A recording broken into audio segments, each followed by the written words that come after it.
Check it out now.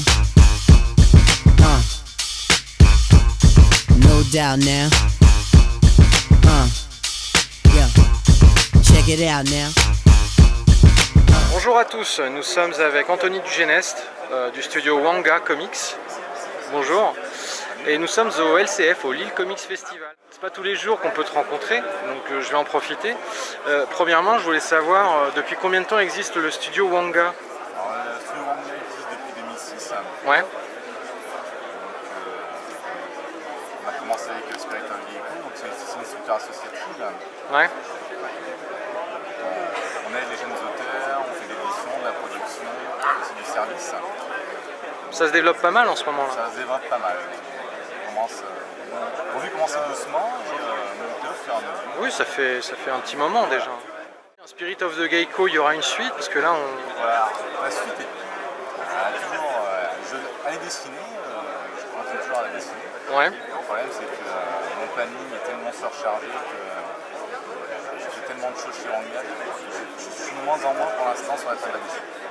Je sais pas si on te l'a déjà dit, je pense que oui, mais il y a quand même une énorme inspiration. Enfin, quand on regarde tes dessins, on pense à Michael Turner forcément. Bien sûr, ça je pense que c'est jamais caché, je m'en cacherai jamais. C'est une évidence. Ouais, ouais. On le voit tout de suite au niveau du dessin. Il est vrai qu'on a, j'ai le même style au niveau du dessin, mais après toutes nos séries, du moins mes séries personnelles, ne nous correspondent pas. On ne peut pas dire que c'est du plagiat. Non, non, non, pas du tout. Si les gens font toujours la différence, non. Oui, non, mais non, ouais. Je ne suis jamais caché, je m'en cacherai jamais. C'est un style que j'aime personnellement. Vous avez développé plusieurs styles dans le même studio en fait. Tout à fait. Il suffit de regarder le patrouilleur, les nouveaux gardiens là juste à côté, ou alors Bayou Girl. Oui.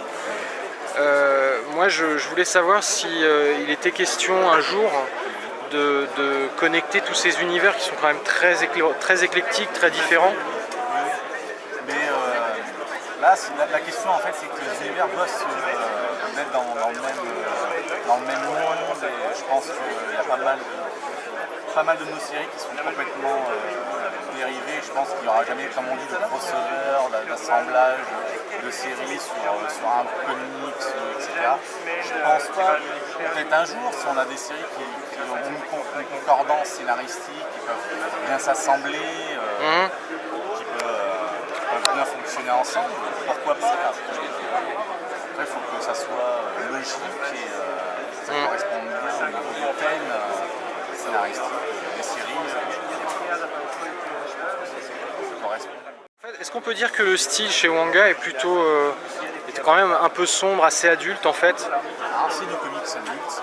Bizarrement, ça me fait un peu penser à Topco, enfin dans l'esprit quoi. Oui, on est vraiment, on a tous ceux qui font partie de ce Wanga ont été bénis dans les années 90. Jenny, Mark Silvestri, même si beaucoup de personnes n'aiment pas ce qu'il fait, mais c'est quand même, ça a été un des bons dessinateurs chez Marvel. Il a fait plein de choses aussi. On a été baignés là-dedans, donc on a toujours eu une influence des années 90 et on l'aura toujours, je pense. On aime le comics adulte qui est même souvent pas super-héros. Ouais, c'est ce que je disais, Topco ils font pas spécialement du super-héros quoi. Super-héros. Et je pense que c'est ça qui se développe et je pense que c'est pas mal. On peut parler comme fait d'autres studios à Element Comics sur du barbare, etc. Toute histoire, tout scénar peut être développé en comics. Ouais. Non, mais ça c'est vraiment très bien. Parce que je sais que tu es très pris. Quelles ont été tes inspirations au départ? Tu m'as parlé de Topco. Qu'est-ce qui t'a plu au départ dans les comics? Enfin, comment est-ce que tu en es venu à lire des comics? Alors moi j'étais fan de comics enfant, donc Topco encore, Storm, etc. Et je me suis dit mais on n'a pas ce studio en France qui fait ce type de projet. On considère en France qu'il y a une autre culture, c'est vrai. Complètement une autre culture. Moi j'étais baigné là-dedans et j'ai été formé aussi par les Américains. Donc j'ai complètement une autre mentalité que les auteurs français. comics pour moi c'est de la BD tout court, c'est pas c'est comme nous pour la BD franco-belge. Mais je vois surtout que la bande dessinée comics, hein, je pense qu'on peut tellement faire de choses avec, parler tellement de choses différentes. En fait, tant qu'on fait plaisir au lecteur, le dessinateur se fera plaisir aussi. Pour moi, c'est comme ça que je le vois. Moi, je me fais plaisir à dessiner.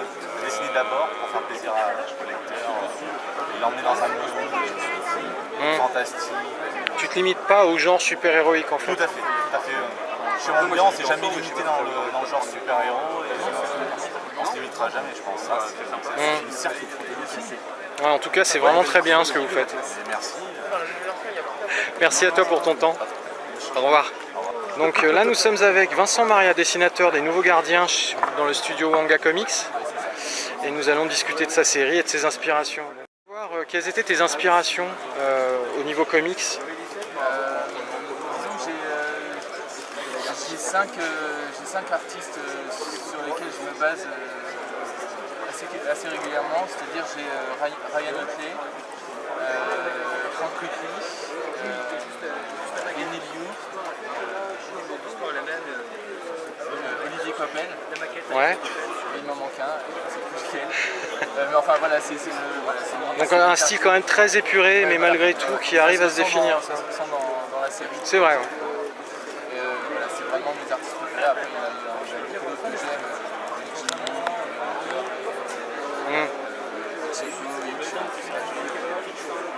Un style un peu plus fouillé quoi. Voilà. Disons que ces quatre-là en tout cas sont vraiment mes préférés. Je suppose que tu dois lire Invincible alors. Oui, c'est ma série phare. J'ai les de collection. Ah toi t'as les trucs en librairie, les volumes 1 et 2. Ah, bienvenue au club. Mais le problème c'est que tu dois attendre 2 ans comme moi pour les lire quoi. J'attends 6. Ouais, moi aussi pareil. On est en train de parler des Nouveaux Gardiens. Donc comment est-ce que tu en es venu à conceptualiser cette série et avec qui? Avec Alexandre de scénariste, ça fait 5 ans qu'on travaille dessus. Il y a eu plusieurs versions, là on en est à la 3e et ça s'est fait de fil en aiguille. Au départ, c'était de la télé-réalité. Au fur et à mesure, Alexandre a réussi à construire ça autour d'une histoire. Il faut lire la série pour comprendre, mais voilà, ça s'est fait au fur et à mesure. Et on en est arrivé à ce premier numéro.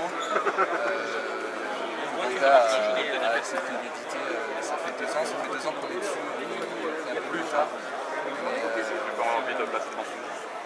Voilà, Vous envisagez ça comme une mini-série ou comme... Une série, normalement, plusieurs saisons peut-être. En tout cas, la première saison devrait faire 6 épisodes. Le départ, c'est de suivre justement les Nouveaux Gardiens durant leur vie. C'est-à-dire que là, pour la première saison, c'est leur vie d'ado. Ils débutent en tant que super-héros. Après, si on a l'occasion, on montrera leur vie d'adultes, là où ils sont vraiment au sommet de leur art, en gros. Et ensuite, une 3e et dernière saison sur leur déclin. D'accord. Un peu ce qui se passe pour Vulcano, le personnage principal de l'histoire. L'incidence de la télé-réalité dans ta série par rapport au personnage? Il y a 3, on va les appeler les anciens gardiens qui cherchent à trouver la relève. Et pour ça, ils utilisent les moyens modernes, c'est-à-dire la télé-réalité. Et grâce à cela, ils ont recruté 4 jeunes qui vont former. À côté de ça, il y a 2 autres super-héros qui se